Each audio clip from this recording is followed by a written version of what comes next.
reached out, I wanted to reset our purpose, our why as an organization. We built Levi's Stadium. It was a tremendous achievement for our organization, but I thought we had so much more to do, and I thought we needed a common rallying cry, and the why became that rallying cry for our employees.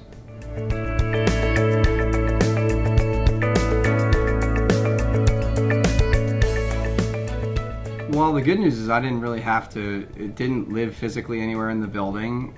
People ultimately, we had a few meetings around it. We had some employees tell stories around how it came to be and what it meant for them.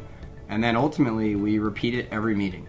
We remind each other what the why is. It's the first slide of every single meeting, and I guarantee if you ask the employees, they'll get 99% of the words right most of the time. They always get family, they always get a step further.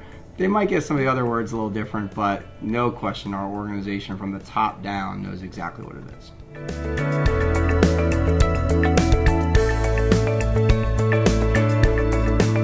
Well, I think about it in like high-level communication, so the listening sessions where we were growing exponentially. We became 80 employees to 400 overnight, and so how you communicate effectively was really important to our organization. So we implemented all hands on a monthly basis and not a quarterly basis. But it was some of the simple things. We had this time card sheet that became such an issue for people, how they were clocking in, clocking out. And so what I loved about the listening sessions, it was all the way from vision and strategy down to kind of the common core things of people's daily life. And so we've made probably 30 changes to how we operate based off those listening sessions.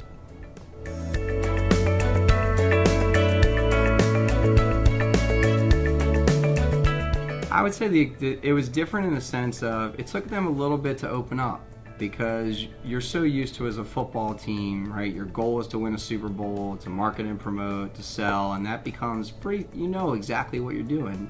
And so to think about your why was more abstract. It became a little bit in the sense of, the first part of the session is why we're all here. Why are we all here?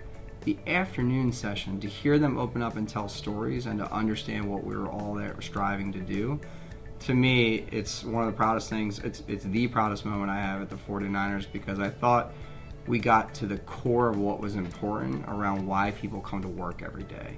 And yeah, they come to work for the 49ers, but it was the people, the family, the atmosphere, how they feel about each other. That was what came out during those sessions, and I think it manifests itself in our why.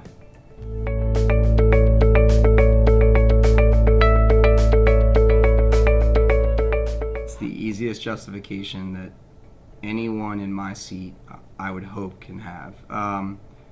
It is an investment in your people.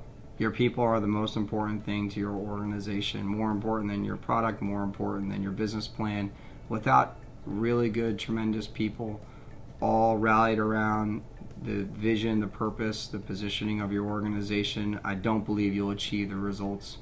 Certainly you can have success, but I don't think you'll have the same success without really investing in your people. And I think the why, the listening sessions, the managerial training, we've just grown so much as an organization based off those things.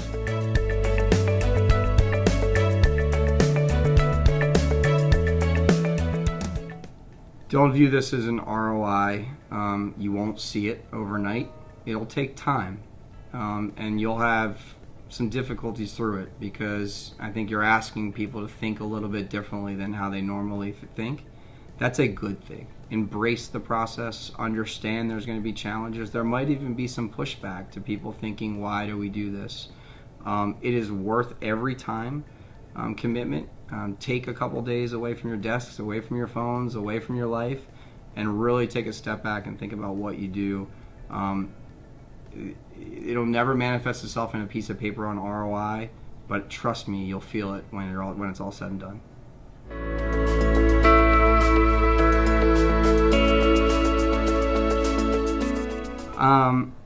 I smile at this one because I think what I loved about the 360 piece of the evaluations was understanding how I interface and what body language, how I might come off, and how that might impact how someone shares information with me. And what I loved about it is it somewhat confirmed that an organization is best when it has diversity of thought.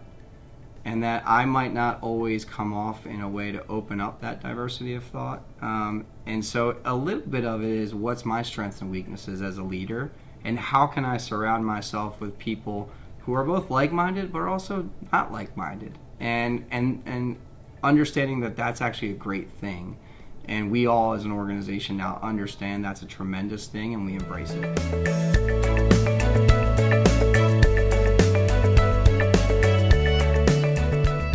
I measure it by employee satisfaction. I think like any other brand or organization, sentiment of your employees and how they feel valued at the workplace is the most important. We are, for the 4th year in a row, a top workplace in the Bay Area. And when you think about the Bay Area, of course, there are tremendous outfits, right? Whether it's Facebook or Google that are always ranked in the highest. You might not have thought about the San Francisco 49ers, but now you do.